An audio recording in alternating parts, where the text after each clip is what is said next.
नमस्कार दोस्तों, मैं महिपाल सिंह लामरोर, सहायक आचार्य, राजकीय विधि महाविद्यालय भीलवाड़ा। आपका आज के इसी व्याख्यान में हार्दिक स्वागत और अभिनंदन करता हूं।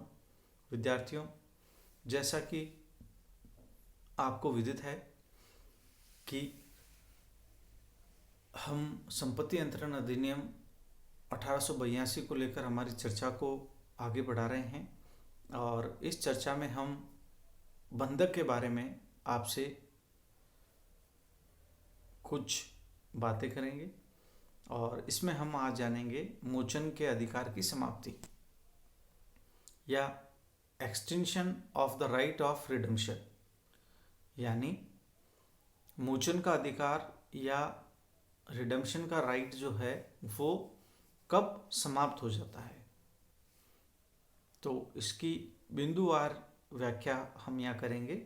तो आइए देखते हैं। पहला बिंदु, पक्षकारों के कार्य द्वारा अर्थात bye act of the parties बंधक में मोचन के अधिकार को समाप्त नहीं किया जा सकता।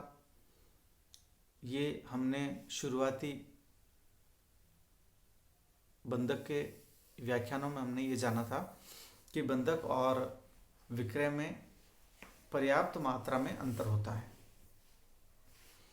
यानी बंधक में मोचन के अधिकार को समाप्त नहीं किया जा सकता, अर्थात मोचन का अधिकार सदैव ही बना रहता है।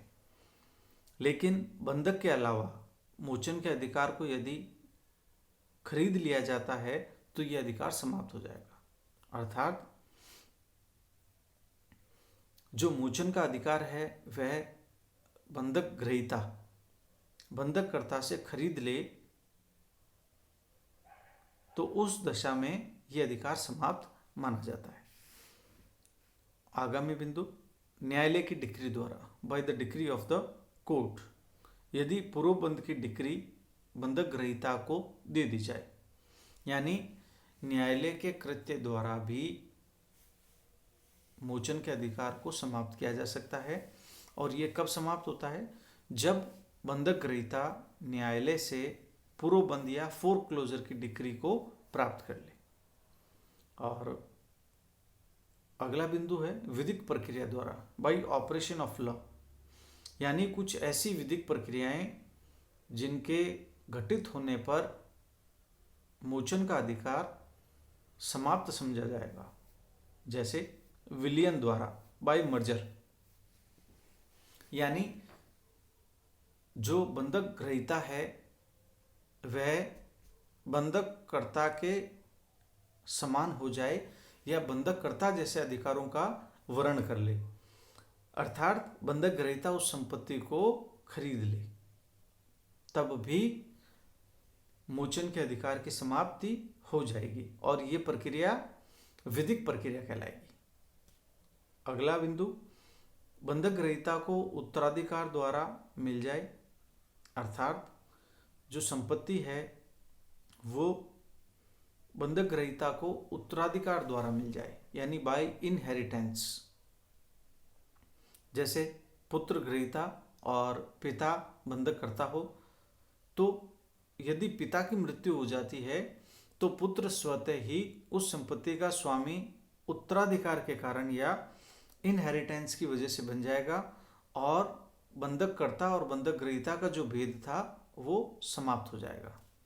और इसके आगे एक थ्योरी है, एक सिद्धांत है जो कि निम्न प्रकार से है। एक बार बंधक, हमेशा के लिए बंधक, बंधक के सिवाय कुछ नहीं। Once mortgage always mortgage and nothing but a mortgage, अर्थात जो बंधक है वो सिर्फ बंधक ही है और सदैव के लिए बंधक है और बंधक के अलावा कुछ नहीं है।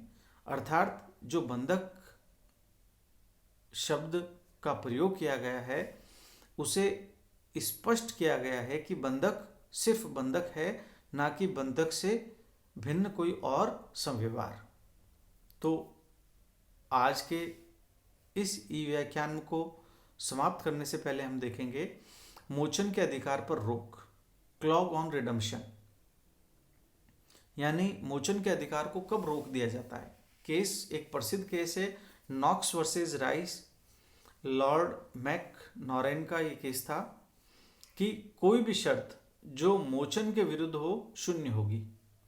Any condition which is against redemption will be void, यानी एक बार बंधक सदैव के लिए बंधक और बंधक के अलावा कुछ नहीं। अर्थात यदि बंधक को सीमित करने की कोई शर्त हो तो ऐसी शर्त सदैव ही शून्य होगी और बंधक की उपधारणा को बंधक ही माना जाएगा। तो आज के इसी व्याख्यान में इतना ही। आपसे आगामी व्याख्यान में पुनः भेंट होगी। तब तक के लिए धन्यवाद।